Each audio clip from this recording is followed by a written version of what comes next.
আগামী ২৩শে ডিসেম্বর অর্থাৎ ৭ই পৌষ থেকে শুরু হচ্ছে শান্তিনিকেতনের ঐতিহ্যবাহী পৌষ মেলা। আর তার প্রস্তুতিও চলছে জোর কদমে।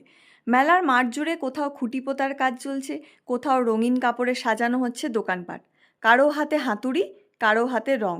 সব মিলিয়ে ব্যস্ততার মাঝেও রয়েছে উৎসবের আনন্দ।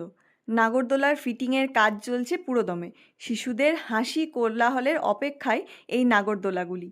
দেশ বিদেশ থেকে অসংখ্য পর্যটক এই মেলাকে ঘিরে শান্তিনিকেতনে ভিড় জমান প্রতি বছর। লোকশিল্প, হস্তশিল্প, গান বাজনা আর বাউল সুরে মেতে ওঠে গোটা এলাকা। শান্তিনিকেতন জুড়ে এখন শুধুই আনন্দ আর উৎসবের খুশির আমেজ।